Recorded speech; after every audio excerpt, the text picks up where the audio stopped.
भरोसा नहीं दिला पाए कि मैं यहाँ पे रह के और उनकी पार्टी से मुझे टिकट मिलेगा। दो लोग एक ही जगह से लड़ेंगे तो कुछ नहीं, मैं अकेले लड़के इसको अपने दम पे मैं जिताऊंगा और हमारे कार्यकर्ता हैं, मैं उनके साथ जुड़ के कदम से कदम सीना पीठ से पीठ मिला के काम करूंगा। जी अपमान ही हुआ है, क्योंकि एक ईमानदार छवि मुसाफिर पासवान जी की एक ईमानदार छवि थी। एनडीए की तरफ से ही अपमान हुआ है कि किसी ने भी इस बात के ऊपर विचार नहीं किया। नमस्कार, मेरा नाम आलोक है, आप लाइव स्ट्रीम देख रहे हैं। कल तक जो उधर थे वो अब इधर आ गए। हम बात कर रहे हैं बोचहा सीट को लेकर। बिहार विधानसभा की बोचहा सीट पर उपचुनाव होना, ऐसे में अमर पासवान जो कल तक वीआईपी पार्टी के प्रत्याशी होने जा रहे थे, अब जब बीजेपी ने अपने कैंडिडेट की घोषणा कर दी है, अपने उम्मीदवार के नाम का ऐलान कर दिया है, बेबी कुमारी वहां से प्रत्याशी होंगी, तो अमर पासवान अब आरजेडी के खेमे में आ चुके हैं, आरजेडी के उम्मीदवार हो चुके हैं। और आज उन्होंने इस बात का ऐलान भी कर दिया है। आरजेडी दफ्तर पहुंचे थे। अमर पासवान से जब हमने बातचीत की है, क्या कुछ उन्होंने कहा है, ज़रा सुनिए। अमर पासवान आरजेडी में शामिल हो चुके हैं। अमर पासवान हमारे साथ है। जिस तरीके से आपके पिता का निधन हुआ, उसके बाद ये लंबी बात होती रही। हाल ही में आपने देखा था कि होली मिलन समारोह का आयोजन भी हुआ, जिसमें मुकेश सहनी सहित तमाम एनडीए के नेता पहुंचे थे। बातें कहीं से बिगड़ने शुरू हो गई, कहाँ से बिगड़ना शुरू हो गई कि आप फिर आरजेडी आ गए? देखिए 17 तारीख को एनडीए ने अपना बीजेपी, खासकर मैं उसको कहना चाहूँगा कि बीजेपी ने अपनी तरफ से पार्टी की घोषणा की और ये सीट वीआईपी की थी और मैं उस मुसाफिर पासवान, स्वर्गीय मुसाफिर पासवान जी इस सीट पे विधायक रहे हैं और पार्टी के साथ मजबूती के साथ खड़े थे और कहीं ना कहीं हम भी इस लगन के साथ क्षेत्र में थे और हम चाहते थे कि विधायक जिनकी मृत्यु हो जाती है उनके परिवारजनों में से किसी को एक को टिकट मिलता है।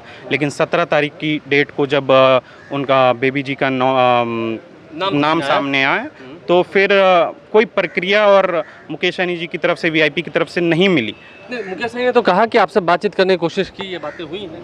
तो अभी तो बस मात्र 2 दिन का समय बचा है, तो मैं इसमें कहीं ना कहीं तो मैं अपनी बाबूजी की अस्मिता और इस ईमानदार छवि को धूमिल नहीं करना चाहूँगा। भरोसा आपको नहीं हुआ इस एनडीए की नूरा कुश्ती में? जी उन्होंने खासकर मैं कहना चाहूँगा कि भरोसा नहीं दिला पाए कि मैं यहाँ पे रह के और उनकी पार्टी से मुझे टिकट मिलेगा। दो लोग एक ही जगह से लड़ेंगे तो कुछ नहीं, मैं अकेले लड़के इसको अपने दम पे मैं जिताऊंगा और हमारे कार्यकर्ता हैं, मैं उनके साथ जुड़ के कदम से कदम सीना पीठ से पीठ मिला के काम करूंगा।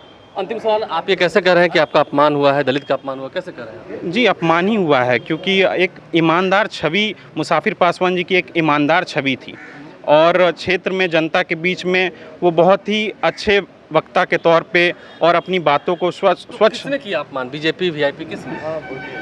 ये देखिए कहीं गठबंधन एनडीए की तरफ से ही अपमान हुआ है कि किसी ने भी इस बात के ऊपर विचार नहीं किया। लगता है कि तेजस्वी का झंडा लहराएगा आरजेडी? जी ज़रूर लहराएगा और 2025 में ये उपचुनाव नहीं है, ये चुनाव ही एक पूर्ण रूप से चुनाव ही है और में आप जीतेंगे? जी 22 में हम जीतेंगे और 25 में झंडा लहराएगा। तो अमर पासवान जब आरजेडी दफ्तर पहुंचे, क्या कुछ उन्होंने कहा है? आखिर कैसे एक दलित का अपमान किया गया है, परिस्थितियां कैसे बदलती गई, क्यों अमर पासवान आरजेडी में आ गए वीआईपी छोड़कर, इसका भी जवाब उन्होंने दिया है बखूबी रूप से। क्या कुछ उन्होंने बताया है, आपने सुना है। बहरहाल देखना यह है कि अब चुनाव दिलचस्प होते जा रहा है।